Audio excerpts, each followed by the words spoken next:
अच्छा, मगही में अगर कोई महिला फरमाइश करती है अपने पति से कुछ लाने के लिए, चुनरी लाने के लिए फरमाइश करती है, तो कितने प्यार से करती है। आइए इस गीत के माध्यम से सुने। बहुत पुराना गीत है ये। हमरा हरे चुनरी मंगादा,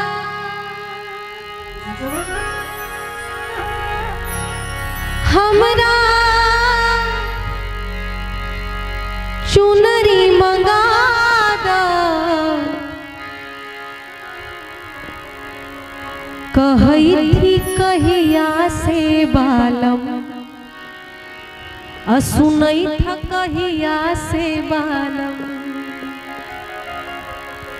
कही थी कहिया से बालम, सुनई था कहिया से बालम, कही थी कहिया से बालम, सुनई था कहिया से बालम।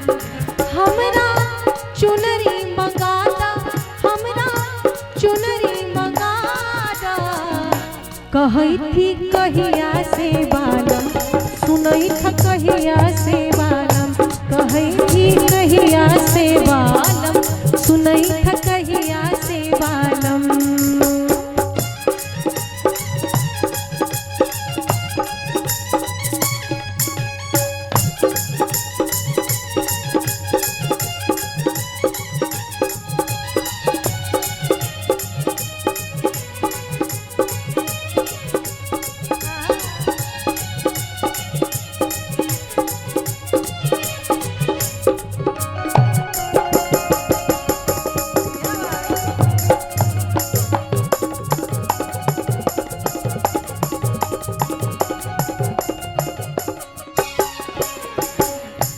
चुनरी ला कहत हमरा बीती गेल महीनवा,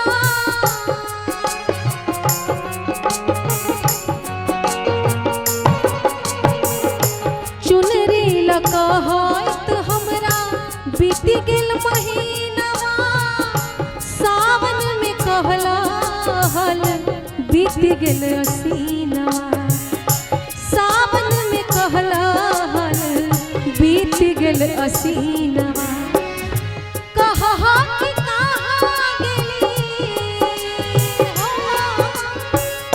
कहा कि कहाँ गेली, कहा कि कहाँ गेली, अबही पटानवा, कही थी कहिया से बालम, सुनई था कहिया से बालम, कही थी कहिया से बालम, सुनई था कहिया से बालम।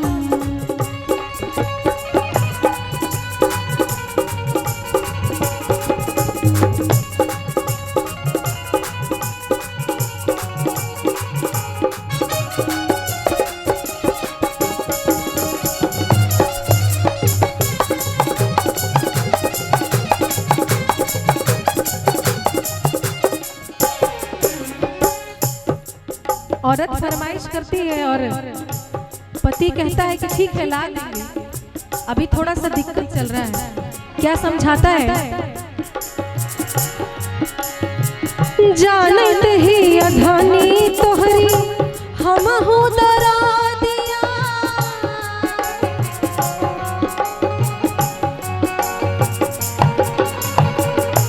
जानत ही अधानी तोहरी दरा दिया, मिलेगा बेतनवा धनी लाइब हम चुनरिया, मिलेगा बेतनवा धनी लाइब हम चुनरिया।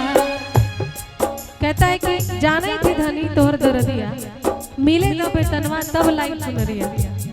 और ध्यान भटकाने के लिए क्या, देखा देखा रोवई